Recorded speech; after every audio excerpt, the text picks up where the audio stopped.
You're now tuned in to The Investor Show, where we teach simple wealth creation for the common investors. With investment advisor, award-winning author, international speaker, and founder of Royal Financial Investment Group, Prince Dykes. Once again, guys, this is the Investor Show as always. This is your host, Prince Dykes, coming all the way live from Denver, Colorado. Guys, don't forget to hit that like, subscribe, comment button, no matter wherever you're catching us at around the globe. If you like it, give it a thumbs up. If you don't like it, give it a thumbs up anyway. But as always, guys, I don't have a lot of time, and I definitely know you guys don't have a lot of time, so we're going to jump straight into it. What up, what up? It's your boy, Vigo Sachi.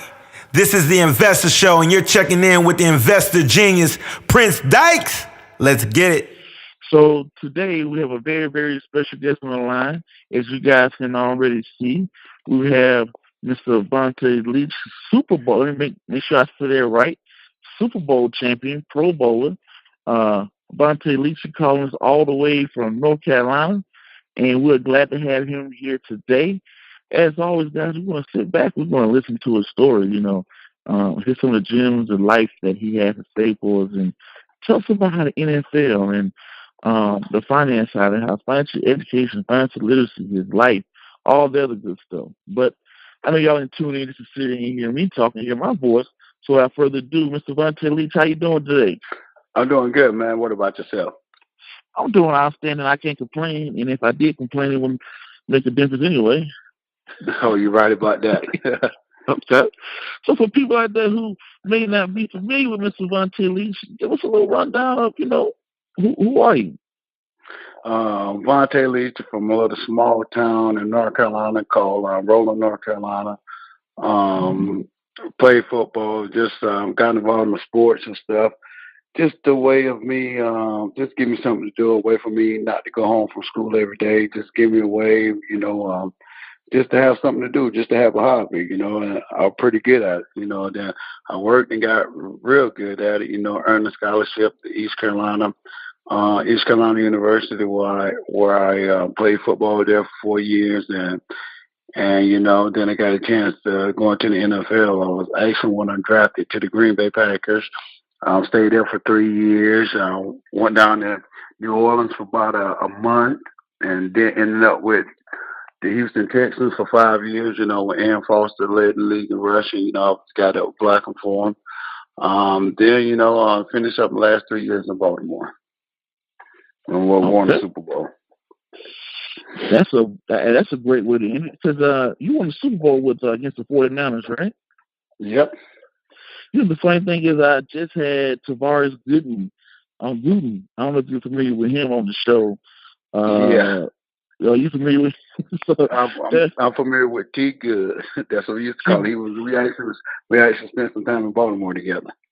Oh yeah, because he played for Baltimore. It was just funny that he was on the line. He was talking about the Super Bowl and Crabtree, that last minute, that 4-yard catch. So it's going to be very nice to hear the opposite side of the Ravens. That was 2014, right?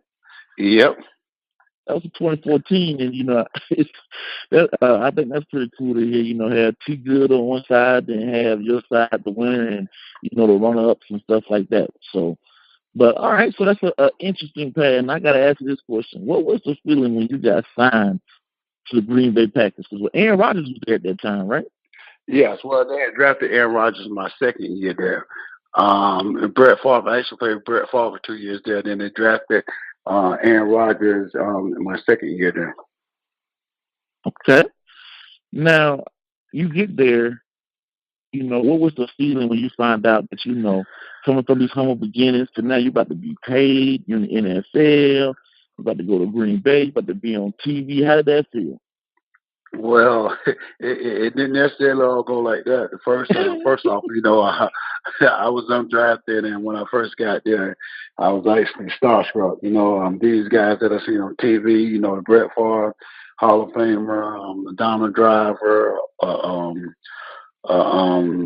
Bubba Franks, these guys that, that have been putting up numbers for a long time. Al Harris, that's real good that you see on TV, and now you're in the same locker room with them.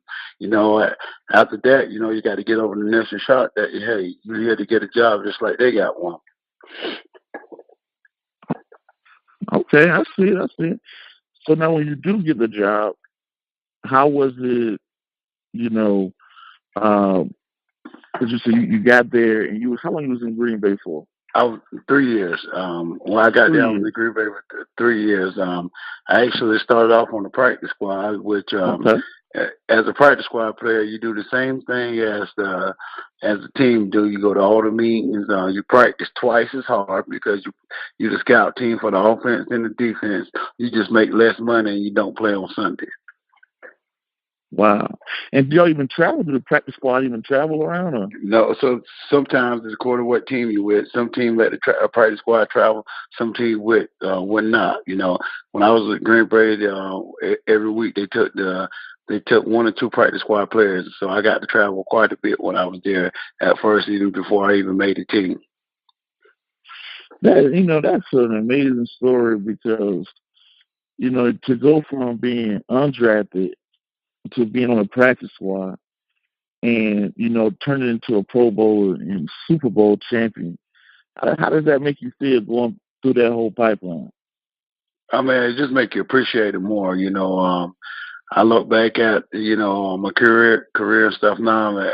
I don't think if I just made it right out of college, if I would have just went ahead and made the team right out of college or made money right out of college, I don't think I would have been able to handle it or been able to last in the league as long as I have.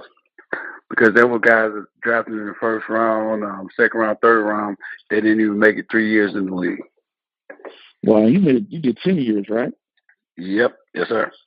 Man, that's a long time, especially as a fullback, running back and fullback, the legs get a little old. Taking a couple of hits. So now you with Green Bay, you do the first 3 years. If you was practice squad the whole time, or did you ever get a position there? No, I got a position there. I got a position there after my first. It's funny. After the first, I ended up playing 10 games in my first year there.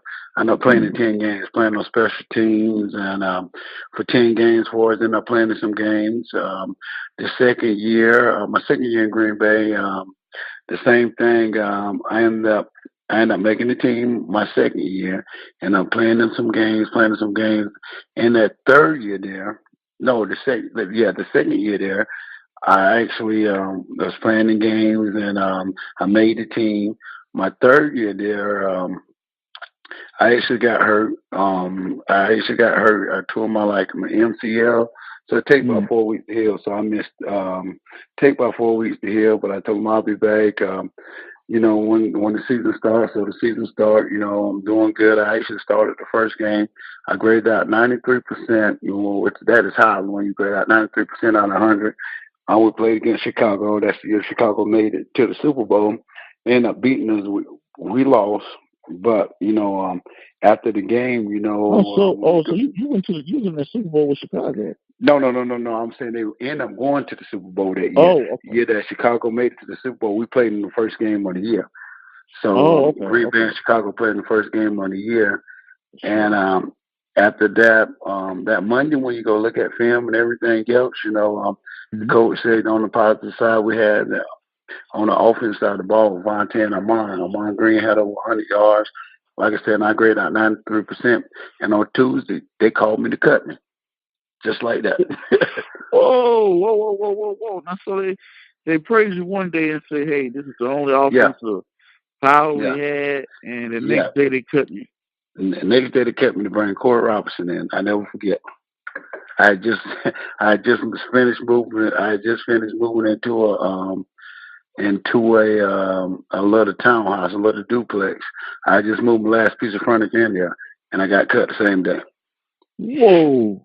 Wow, man. And now what's this like when you guys get cut? I mean, what's next? You don't know how you're gonna eat next, or how does that go? Or is it they kind of put you on another team? What's the process with that? Well, the process with that is okay. You got to clear waivers. I mean, when you got 24 hours, another team can claim you off waivers. If they don't claim you off waivers, you're free to do whatever. But I actually got cleaned off waivers on a Tuesday.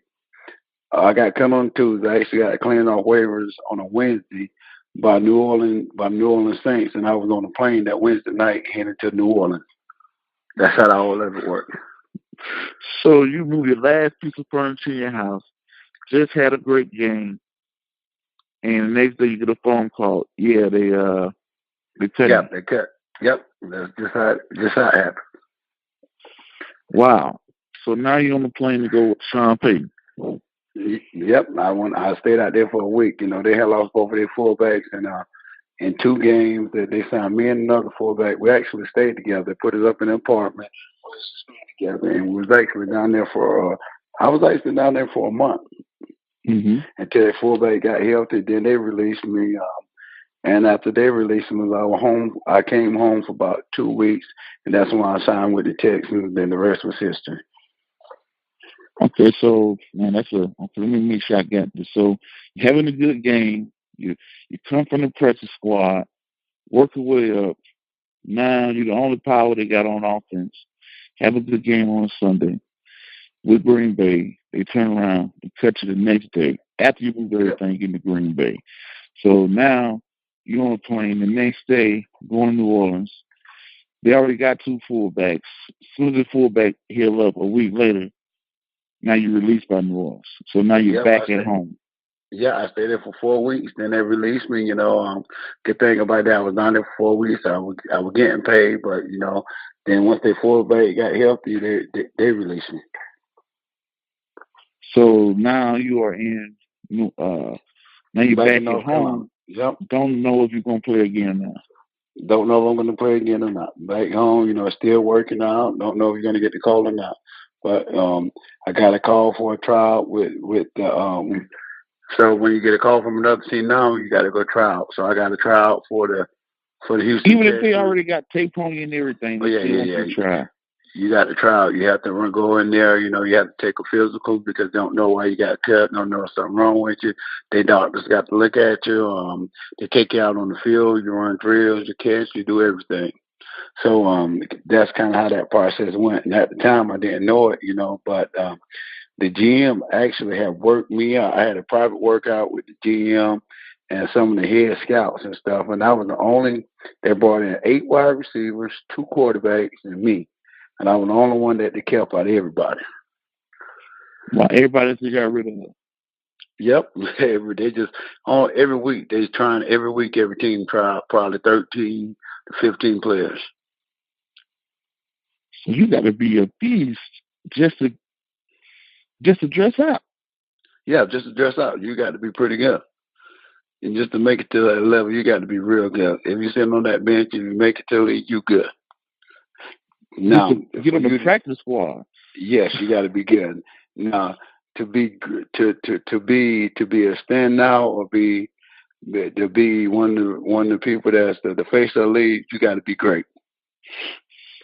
So you and Ron and McGahee, y'all the great ones. Yeah, you got to be somebody that's real good. Okay, so now you get the call from the Texans, you dress out. Now you're on the Texans. What happened from there?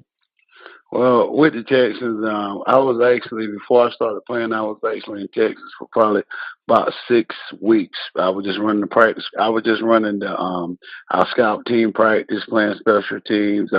Never got in the game at fullback, but I practiced all week, always practiced. And I went up to the coach and, like I need my shot at fullback, because, I haven't been in the plan, but I make it look good all week in practice to get to the game. I don't play. So the coach came to me and said, Vontae, you're right. You're going to get some playing time. You may even start. So I'll never forget. We was in Oakland. I was blocking for Ron Dane. I started. That was my first time ever starting in Houston. So we went down to Oakland. Ron had about 130-something yards. We won the game. First game I ever started for the Texans. Never looked back ever since then. Wow. And now when did Adrian Foster come along? Aaron Foster came on 2 years later because we had Ron, then we turned around and had Amon Green. Then we turned around and have Steven Slayton. He had over 1,000 yards. Rondo had over 1,000 yards. And then that's when Aaron Foster came on in 2010. Okay. So now you got Aaron Foster there, so you're blocking for him. How was that? How was it playing with Aaron Foster? Oh, well, good. He was a great guy. Aaron was another guy like myself, basically an unknown guy, a free agent, a free agent guy, worked himself up to the starting position. The first game he ever started, the first year going to 2010, me and him got player of the game. Aaron rushed for over 200 and I think about 30 yards against Indianapolis Colts, and we won our first game with the Texans that year.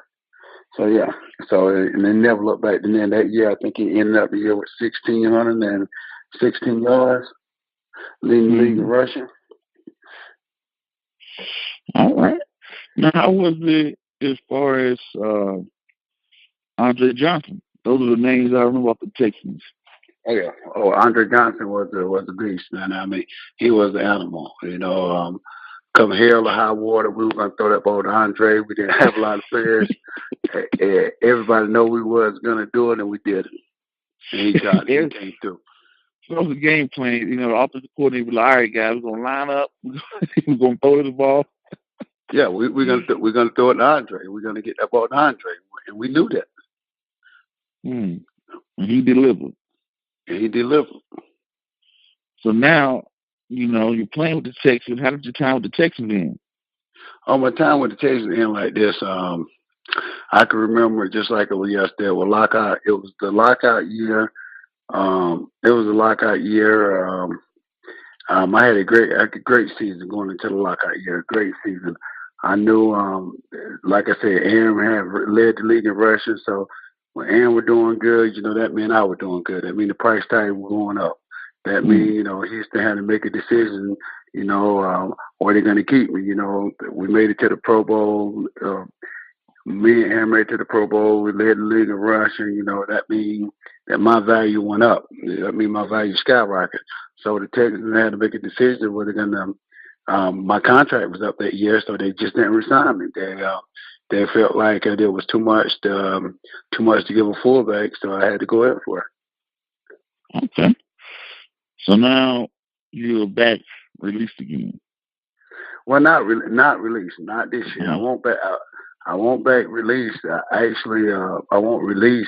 They just didn't resign me. My contract was up. Okay. So now you're back into. I mean to say you're back in limbo. Now you're back to okay. Now what's next type deal. No, I won't really in limbo. I was gonna play. I was gonna play. I was actually rated as one of the number one fullbacks in the league, so I was gonna play. Just a matter of where I was gonna play at. Got it. And now you get the call from Harbaugh. Yep, I got a call from Ozzie and Harbaugh. Okay. You said okay. So now you're on your way to the Ravens. How long did you play for the Ravens? 3 years. And y'all won the last year you was there? Yes, the year before that, we won 2012, 2013 Super Bowl. Okay. So now how was it going to the Ravens, being there with the Ed Reeves and Ray Lewis and, Antoine Bolden and Flacco and, the list just goes on. Man, listen, we had a lot of great guys. The players managed the locker room. It was great, from going to one extreme to the other. We had a lot of guys. Guys knew how to win. We won. We had fun. We did it. We did it all. So, but when we stepped into that football field, we handled our business. Then after that, we just went to have fun. Okay. Now, because that year y'all won the Super Bowl together. I don't know. I think y'all was like a wild card. I think y'all barely got in. We barely got in there. But what we did, we had a lot of injuries and stuff. What people don't remember, the year before, we went 12-4. We went 12-4 and lost to New England. First of all, Lee Evans missed the go-ahead touchdown. He dropped the touchdown. Then we missed the field goal to tie the game up in the seconds of the game. That's how we lost the heartbreaker to New England. Then the following year we had a lot of injuries, a lot of key players injuries and stuff at different times of the season. But what we did do, we got a lot of younger guys, a lot of playing time, and a lot of experience and stuff. So when them guys got back, we just kept people fresh. So I kept rotating. Yeah, we kept rotating, kept people fresh, and got people experience. So we did get in that wild card, but we feel like we had just as better chance than anybody else. And once you get in the playoffs, just like everybody said, this week 17 is a big week for a lot of people because once you get in the playoffs, it's 0-0. No matter what you're doing in the year. Yeah, it is. It's just a different level of competition. Does the competition level raise when you get to the playoffs versus the regular season? Yep, it did. I said it didn't matter. It don't matter. It don't matter if you got in at 8-8 or 12-4. You in there.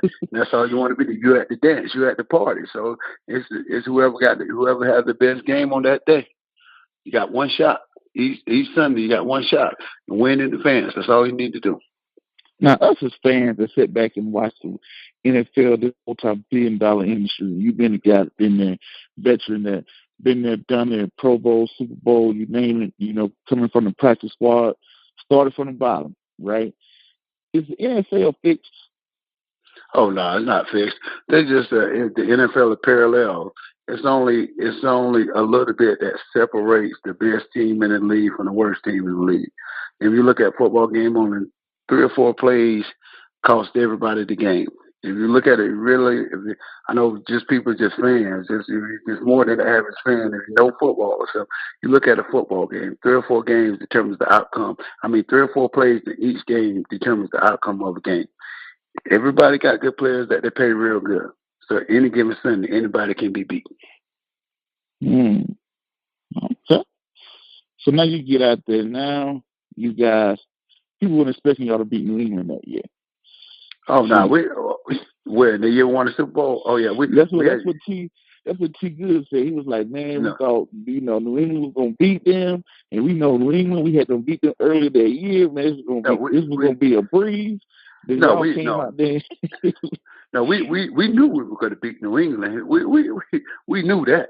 We just beat New England earlier that year. Did we just beat them earlier that year or the next year? We knew we were going to beat. We knew we had New England number. We wanted to go back up there to New England. That's the thing that people didn't know. That's what we wanted to do. We wanted the revenge back up there. We wanted to go up there. Our hardest thing was, when we had to come back from 21-point deficit to beat Denver. We came back from 21-point deficit to beat Denver, and Oh yeah, y'all had that big long pass, I think. Yep, we had a 21 deficit to Jacoby Jones to beat. And Torrey Smith caught one too, so we knew we were going to beat Denver. I was watching the game. I was watching the game, and I was like, man, that safety got one job. Don't let nobody get behind you. He had one job. Yeah, once we got past Denver, we knew we could go into New England and beat them. We knew that. We knew it was going to be tough, but we knew we had it Denver last year. Year before, we just lost on a hope and a prayer. If V. Evans caught that ball, we could have defended for 2 Super Bowls back to back. Tell you the truth.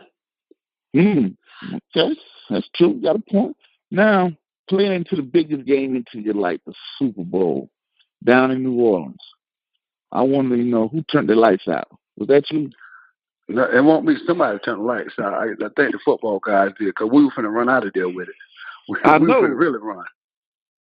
Oh, yeah. It's like the lights turned out, then the game became competitive. I'm like, I asked T Good, I'm like, man, what's that you on the sideline? You turn the lights out or something? To get a timeout, a break? But, yeah, because, it was very one-sided before the lights went out. Yeah, it was one-sided. I think they looked at that lights ran out because we were going to run the lights on the scoreboard out. But it turned out to be a good Super Bowl. But how did you guys know you were going to beat the 49ers? Or y'all know you were going to beat the we had our count. We knew them. We knew what we were going to do. We knew them. If you remember, if you recall, just Thanksgiving, we just put a big spanking on just Thanksgiving of that year. We put a real good spanking on that year. So we we knew, if we got past New England and the 49, we knew we could beat the 49. Oh, we were confident. We were confident going into that game. We walked with the swag. We were confident going into that game. So I had no problem. It was always an easy day. We about to go get the Super Bowl. No, we were just confident that we can beat them. I mean, even if it was going to be tough, we were confident. We just had the confidence that we could beat them. They were, the players and stuff. We seen them when we passed by them. They was uptight and everything. We was loose. We were ready. Okay. Now when you get out there, y'all play the game, and they come down to Kaepernick is coming back, and they got that one play that they can tie up. I think it was tying up the game at that time or something like that. And y'all never lose confidence. Like, man, what if they get this touchdown? What if they catch this? Yeah. Well, you got to look like this. What better way is it that it was on our defense? Baltimore has always been a defensive place. It's always been defense. What better way to end the game than the goal line stand with your defense on the fourth and goal? Yeah, that's a good point. Because Baltimore's always known for its defense. Yeah, so fourth and goal, you put your best defense, one of the league's best defense out there. One play, who you gonna take? Who you got your money on? That's true, but they kind of had a little momentum a little bit. I was kind of worried. I was like, man, I don't know. They did have some momentum, yes, but still, they had we did, but we didn't break. That's the difference. You bend but didn't break. Yeah, we bend but we didn't break. Okay, so how was that feeling to get that Super Bowl? Oh man, that was one of the greatest feelings in the world. I hear people talk about it. You really can't explain to people until you have a chance to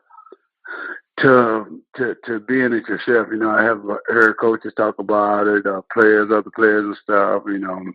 How it feel. Man, it's just growing up as a little boy. That's all you envision yourself for, winning the Super Bowl or hitting the last shot in the big game or just winning the Super Bowl. I mean, you just envision that. So when it all happened, when that confetti fall, it was just joy. Now you play one more year. You realize, like, hey, go to the NFL. Where's life at the ball? Well, I got into life at the ball. Even while ball was going on, you always know. As you get older, the league get younger and the league get cheaper and younger. So they rather bring somebody in, that could play 2 or 3 positions and they could play cheaper than they're paying you. A fullback that's making that type of money I was making, they could play 2 or 3 guys that, and they could play 4 different positions. And me, I'm just playing one. So you got to realize that, not only that, you got to realize football means not for long. I couldn't play football the rest of my life. It's kind of a cliche, but you can't.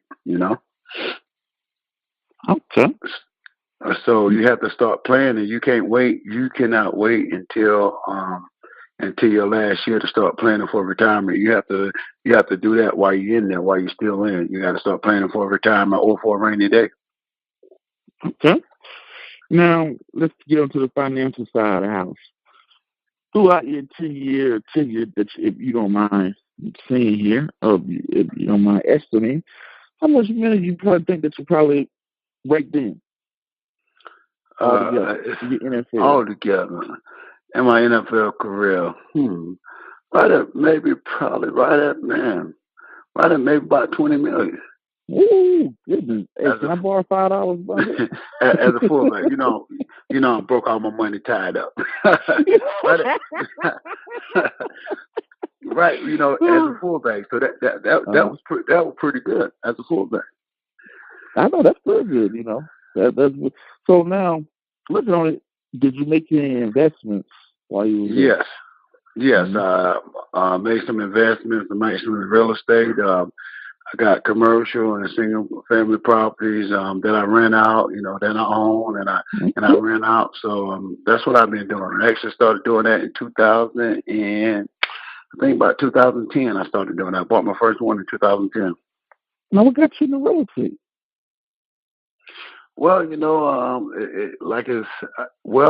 it's about sad to say, and not sad to say, but a lot of people cannot. A lot of people cannot go to the bank and get a loan and stuff for housing and stuff like that. Whether it's the credit or anything else. So I had the money and I had good credit, so I said, hey, this is just a way that I can make some money. Okay, all right. So you just started to, and that is the only form of investing that you did, just real estate? Or you got No. Mm-hmm. I'm in the real estate. Of course, I'm in the stock market. I'm in the stocks, bonds, all that kind of stuff. But real estate is what I handle day-to-day stuff. Like what I'm into. I got a financial person that's into my stock stuff. I know about stocks, bonds, mutual funds. I know a little bit about that. But yeah. Now, what got you into stocks and bonds and all this other stuff there? Well, you had to get it. You had to get into that. Well, first of all, why your 401k while I was playing, there was guys when I first got in the league, there was guys that put $10,000 stereos in their cars and won't put in the 401k, in their accounts, and they won't put 10,000 in the 401k accounts until they became mandatory in the league. When I first got in there in 2004, it wasn't mandatory. They started making it mandatory, I think, probably 2006, 2007. Mm-hmm. Also, it's mandatory that you got to put money in 401k. Yeah, you got to put it in. You got to put it in. It's mandatory now. At one time, it was not mandatory. Wow. So, once your money start being into there, you got to start figuring it out, what you want to put your money into, whether it's small caps, large caps. You have to. I got to say, about large cap, small cap. Okay. No, you have to start figuring that out. I mean, somebody can tell you anything, but until you start reading up on it yourself, you won't know. Man, you're the first athlete that I spoke to yet, professional athlete, that knew about, stocks and even real estate, that you got into real estate, that you got into, stocks and bonds and, what large cap is, small cap, international, common stock, all that. Yes, common stock, all that. You got to get in all of that, So, yeah. And my first way of getting it.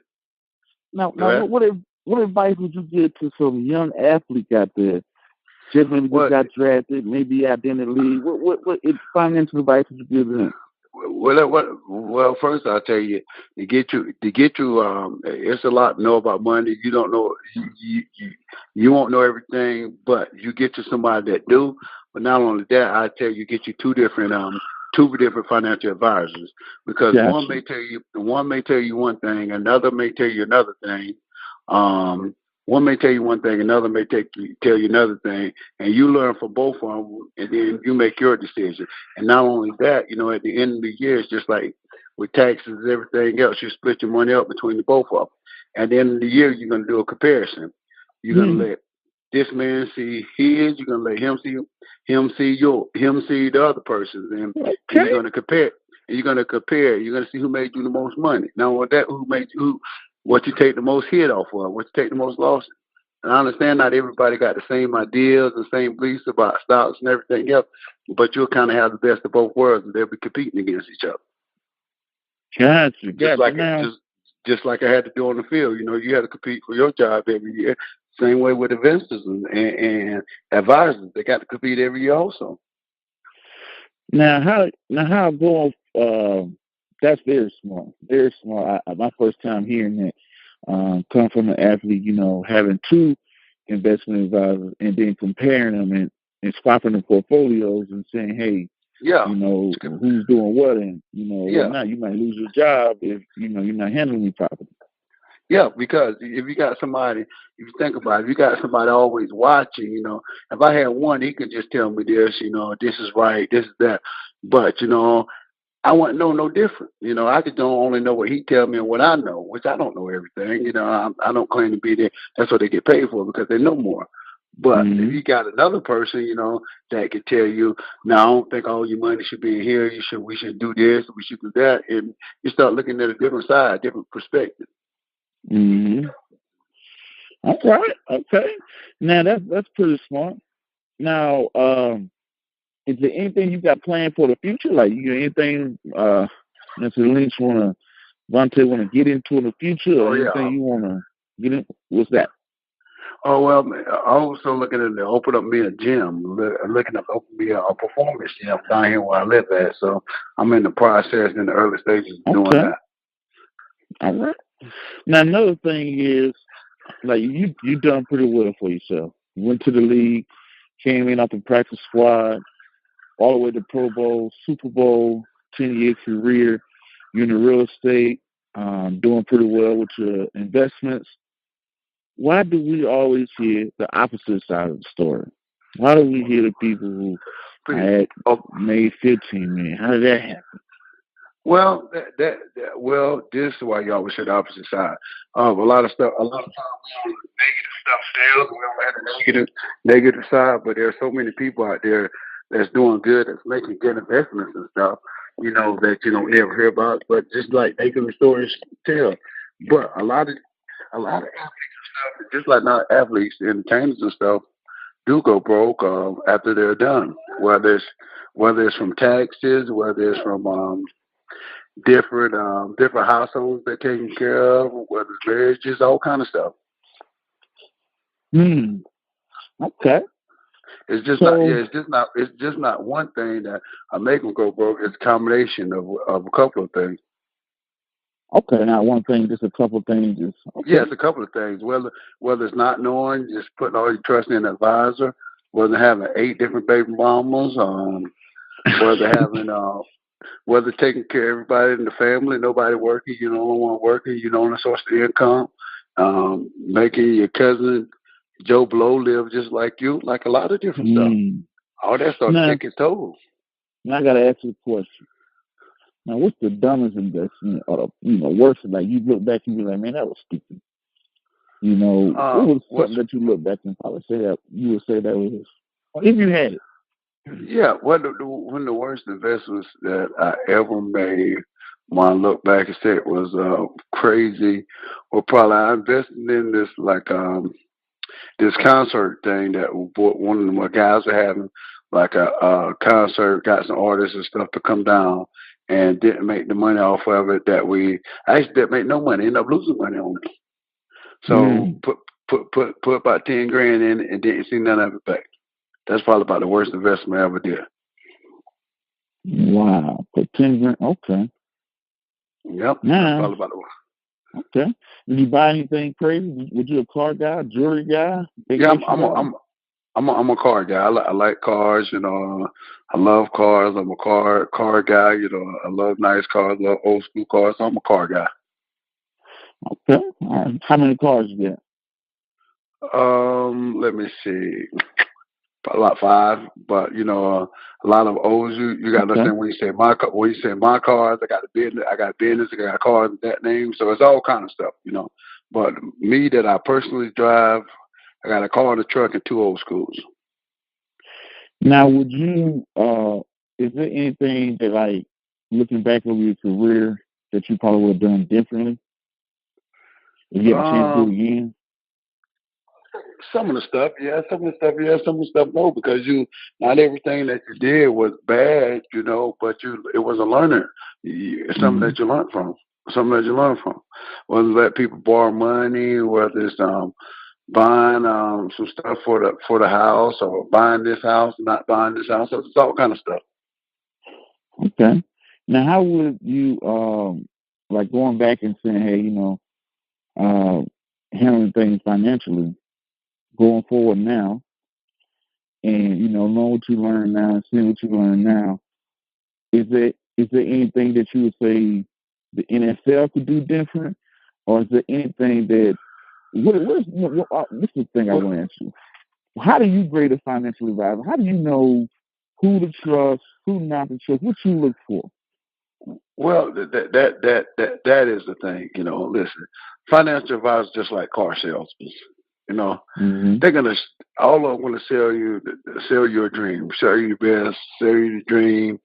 Gonna tell you they can do this, they can tell you they can do that. All of them are, You yourself, you got to go with one that you feel comfortable with, that you have a relationship with, not only a relationship with not even just financial advisor, like a personal relationship. You got to go with somebody that you trust. You might try out 2 or 3 of them before you get the right one.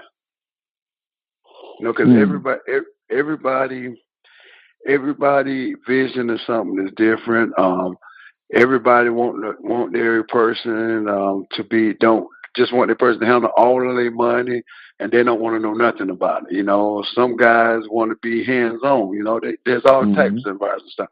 I like to be more hand on, more. I like to try to learn as much as I can about different stuff. Got it. Okay. So now, which one would you pick? Somebody who got a high return, or someone that you really trust? Well, someone I really trust, the return is not that high. Because if somebody got a high risk, high rewards mean high risk. Okay. So and then you got to know what part of your life are you in too. If you're in the part of your life where you want to take all them high risks right now, where you can recoup, or you later on in life and say no, I don't want to do that. But I like a guy that I can trust does that, because I know he ain't gonna put me into nothing that crazy, because he know me and he know I'm not gonna do nothing crazy, so he's not gonna put me in nothing crazy. Okay. So now, what do you think anything the NFL do or can do, or does the NFL do a good job with like financial literacy? Well, they do. Just like anything else, the guys got to educate yourselves. They only so much that NFL or whatever can do, but if the guys are educating themselves, there's still going to be a problem. Whether it's with money management, whether it's with loans, whether it's with all kind of stuff. You got to educate yourself. You got to read up on it. Now, looking back, I didn't get to it at this portion. Do you have a family? You got kids? Got any Vontae's running around? Yeah. No Vontae's got 2 girls. No Vontae's got 2 girls. Okay, 2 girls. Okay, all right. Well,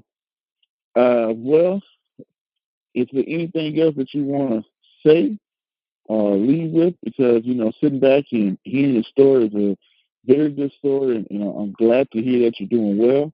We definitely want to wish you well in your gym. You got a set date when you want to launch a gym? No, I'm not yet. I'm just, like I said, I'm in the early stages and stuff. Trying to get a contract for the land together right now. So hopefully, by December 2018. But we'll see. Okay. So if I'm glad to hear hear all that good stuff like that, and I also wanted to say thank you. I'm honored for you coming on and doing the show and leaving so many knowledge and gems. Like I said, you're the first athlete that I have met and that's been on the show that known about known about the stocks and investing and real estate and done pretty well for himself. I'm glad to hear it. But one of the things I always want to do, I do. Like I said, I do have children's financial literacy books that I want to get to you that we'll do offline. But is there anything you want to leave to the listeners out there around the globe? No, man, just be smart, and whatever you invest in, make sure you do your homework. Investors or pay people that tell you anything, but just make sure you do your work. Educate yourself before you jump into anything. Yeah, I heard it. And now people want to get in contact with you. People want to find you in any way. How people can get in contact with you? Or I know you're 007. Yeah, on my IG is VL Hammer. On my that's really you. That's me. That's you really do your VL Hammer. Instagram?